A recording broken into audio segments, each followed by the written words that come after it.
Hola, este es un video de una sesión en Zoom, pero no es interactiva debido a los días feriados de la universidad, en donde vamos a platicar acerca del tema de la tercera semana, que tiene que ver aplicaciones de la física estadística de los fermiones. Y lo que queremos discutir es acerca del modelo del gas de fermiones para los electrones libres en un metal.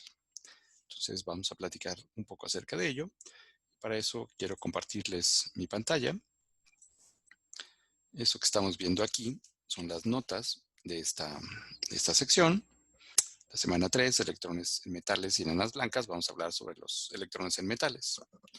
Entonces, las ideas básicas son que un buen modelo para estudiar propiedades termodinámicas de los metales es suponer que están dadas principalmente por los electrones libres que se encuentran en ellos. Para comprender qué es lo que está pasando, conviene tener idea de algunos de sus parámetros principales, y uno de los que nos interesan es la energía de Fermi, es decir, el último nivel ocupado por los fermiones si se encontraron a temperatura cero.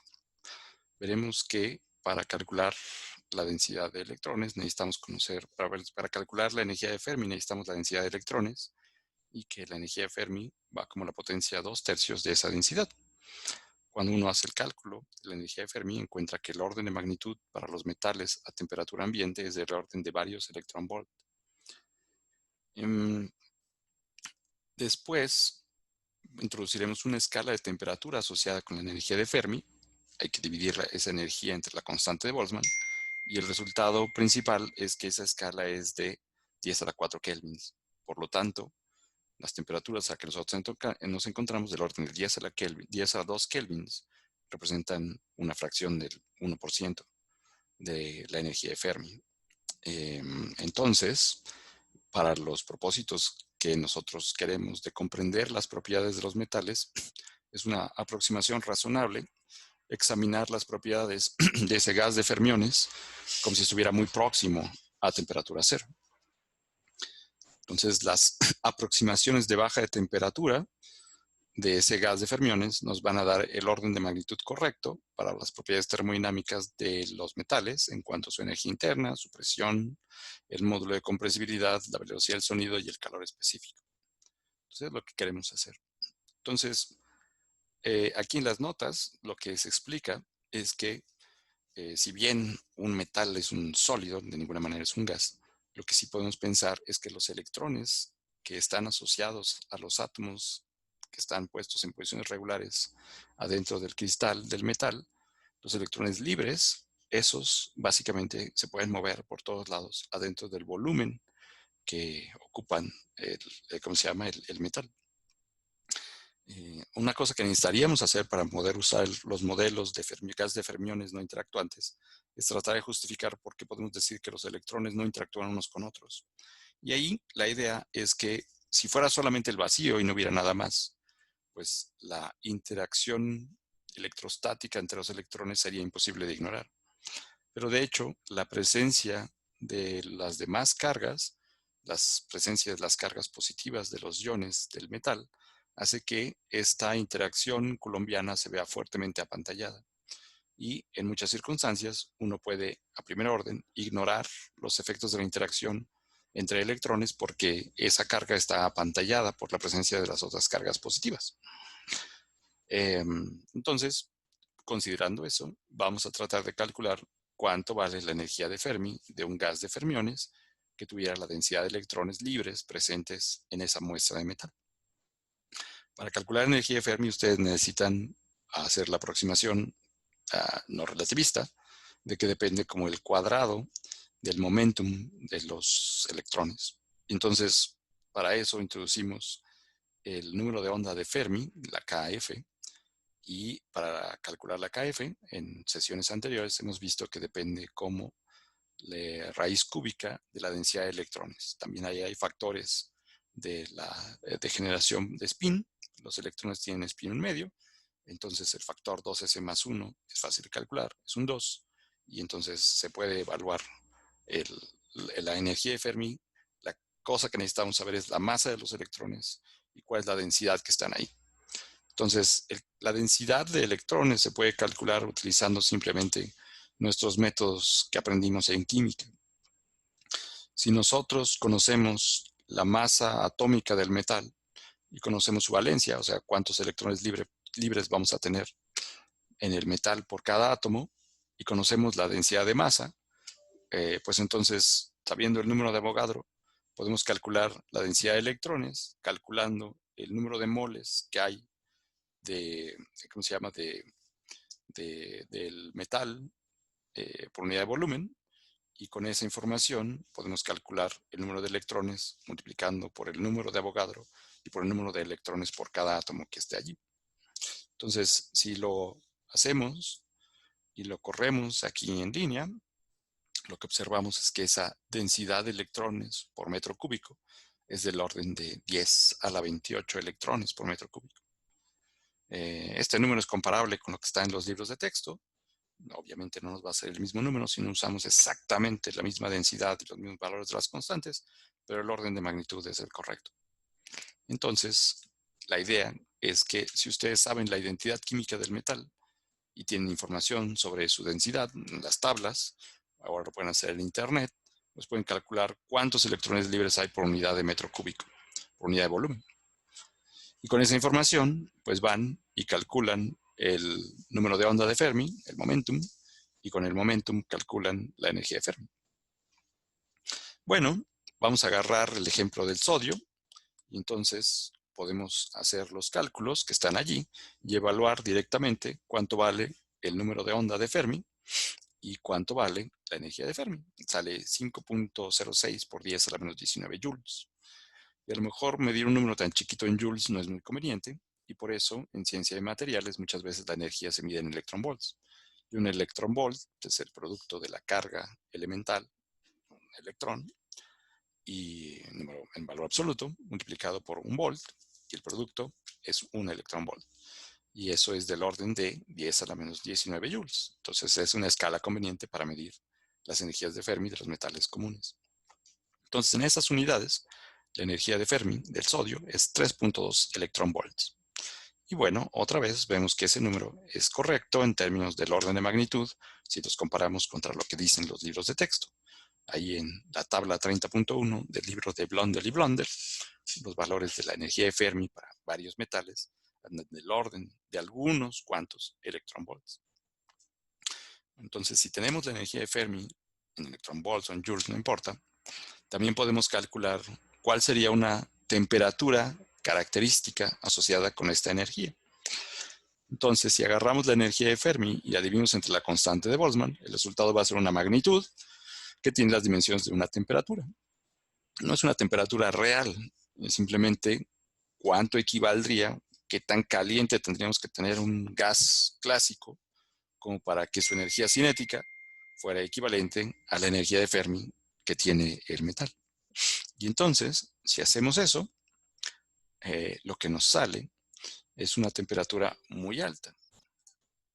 Lo que nos sale es una temperatura del orden de decenas de miles de Kelvin.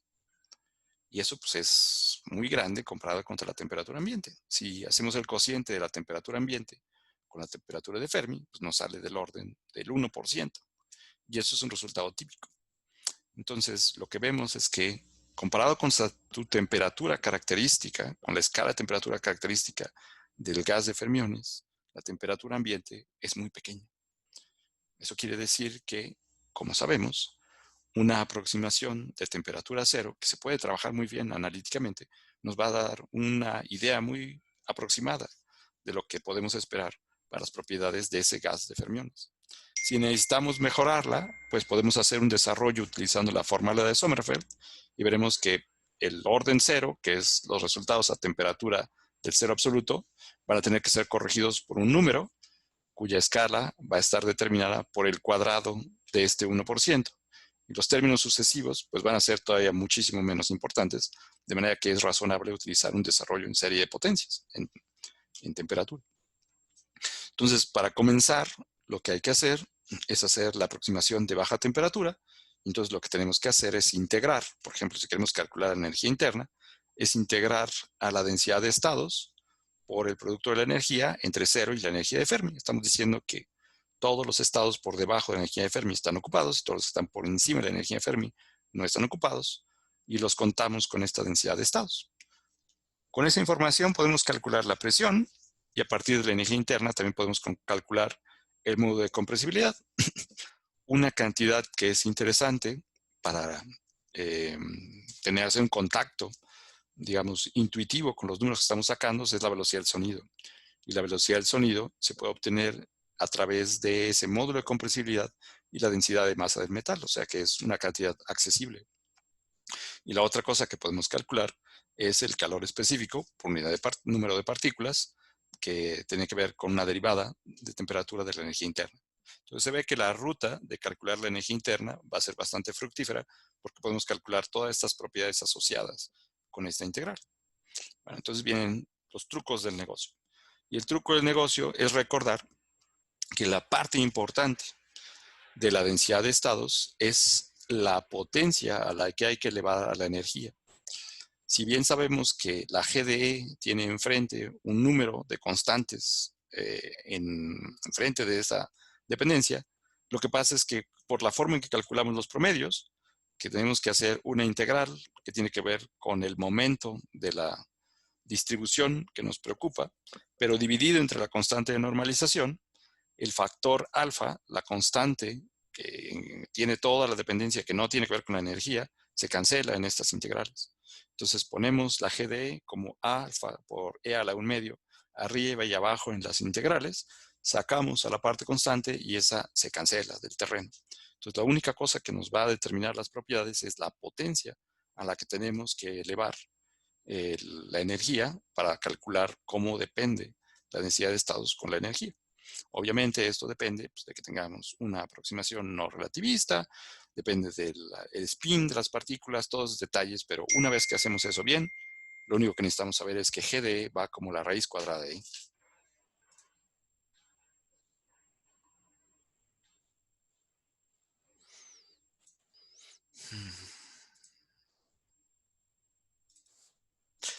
Bien, entonces, hacer este cálculo en la aproximación de temperatura cero es algo bastante simple y el resultado es inmediato porque las integrales son sencillas. Y el resultado, una vez que se cancelan todas las cosas, es que la energía interna es proporcional a la energía de Fermi. Este resultado no corresponde a la estadística de Boltzmann clásica, en donde se tendría que valer un principio de equipartición. Aquí dice que, a diferencia de lo que dice el teorema de equipartición, a temperatura cero la energía interna, según Boltzmann, sería cero. Aquí tiene una energía interna distinta de cero y que es proporcional a la energía de Fermi. Y hemos visto que la energía de Fermi, comparada contra la temperatura ambiente, es muy grande. Entonces, esta energía es significativa. ¿Cuál es el origen de toda esta energía? Pues el principio de exclusión. No podemos poner a todos los fermiones a temperatura cero en el mismo estado cuántico, así que se apilan uno encima de otro en un diagrama de niveles de energía y pues al final hay un cierto número de estados con muy alta energía y son muchos porque van como la raíz cuadrada de la energía y a la hora que le ponemos el promedio nos sale 3/5 de la energía de Fermi por partícula. Y el resto ahora es hacer termodinámica. Como ya tenemos el resultado de la energía, lo que necesitamos hacer es calcular las otras cantidades como sabemos hacer. Entonces, por ejemplo, para el calor específico, lo que necesitamos es corregir la energía interna utilizando la serie de Sommerfeld.